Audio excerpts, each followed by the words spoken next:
प्राणानेच मरायचे अशी शिकवण देणाऱ्या राजमाता जिजाऊ यांची आज जयंती। सर्वप्रथम येथे उपस्थित सर्वांना माझा नमस्कार।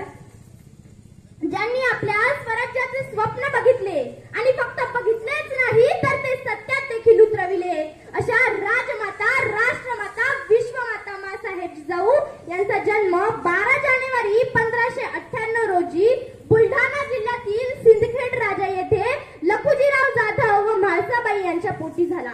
राजमाता जिजाऊ यांचा विवाह शहाजीराजे भोसले यांच्याशी झाला।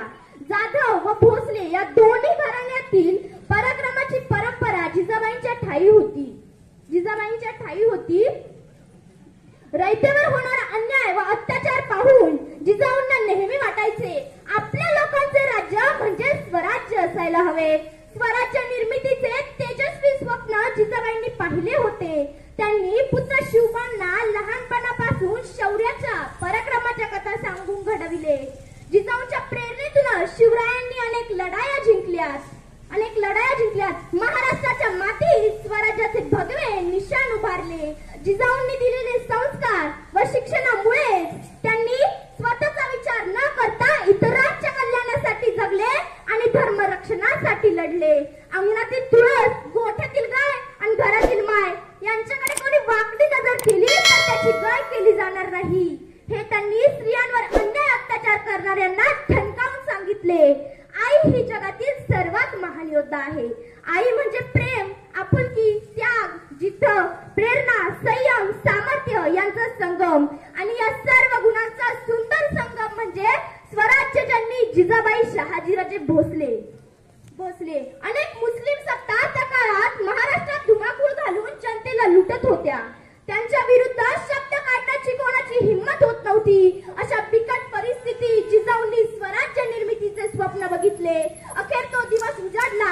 19 फेब्रुवारी 1630 रोजी माँसाहेब जिजाऊंच्या पोटी बाळ शिवबांचा जन्म झाला।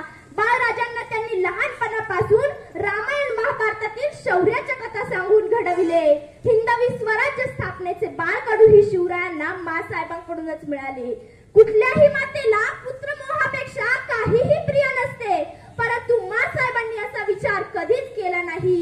रयतेसाठी सुखाचं स्वराज्य निर्माण करण्यात माँसाहेबांचे योगदान फार मोठे आहे। फक्त मुस्लिम सत्तांपासून संरक्षण एवढेच नव्हे तर न्याय निवाड्याची कामे, नेतृत्व, कौशल्य हे गुण सुद्धा त्यांनी शिवरायांच्या अंगी रुजविले। स्वराज्याचे धाकटे धनी, स्वराज्य रक्षक छत्रपती संभाजी महाराज यांच्या जडणघडणीतही माँसाहेबांचा फार मोलाचा वाटा आहे। आपण म्हणतो राजे तुम्ही पुन्हा जन्माला या, पण त्याआधी काळजावर दगड ठेवून शिवबा घडवणाऱ्या माँसाहेब आधी घडवाव्या